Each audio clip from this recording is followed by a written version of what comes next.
In regards to what you're saying about stop and search and bringing it back, let's be clear, stop and search has never gone anywhere.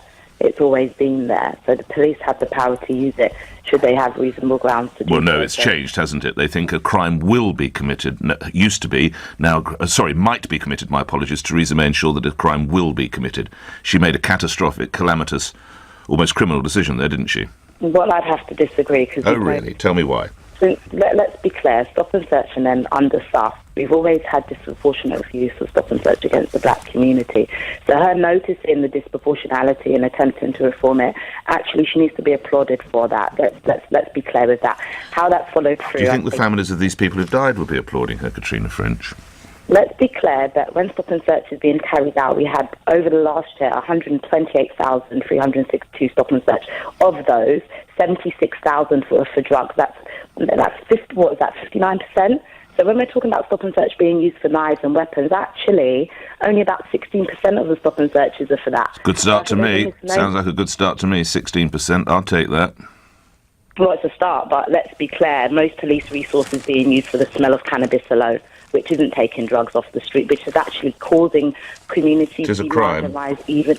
I'm sure you're aware that a lot of these, it is believed, a lot of these murders are down to drug trafficking. I'm sure you're aware of that. When he was caught smoking in Leicester Square, it's completely different to how young men are treated when they're caught smoking in Brixton, Islington and other places. What we need is parity in the law and it to be used fairly amongst everybody, not particular communities. Why do you suppose there isn't parity in fatalities?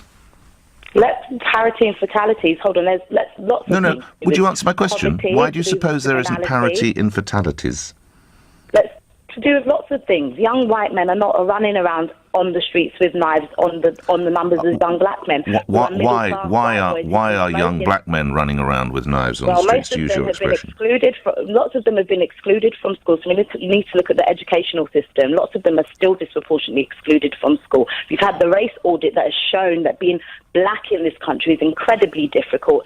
So let's not look at it in one thing. There's a whole... To those who would suggest you're making excuses, how would you respond? I'm not making excuses. I'm making it very clear that we have a young generation who are living in trauma.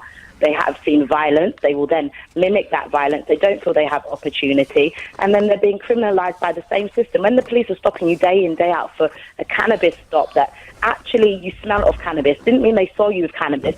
That causes mistrust. That causes the police not to have the intelligence they need to carry out appropriate stop and searches or to find the knives or the guns off of the streets. You know, it's a two-way street in terms of building. What are the so-called community leaders doing to try and reach out to persuade young men? Who are you talking about when you say? I don't know. I read about community leaders being held to go to a meeting. Everything you read, the community's been decimated. The price of houses has meant that people who used to live in that area don't live in there anymore. The regentification of Brixton. We've seen youth services cut.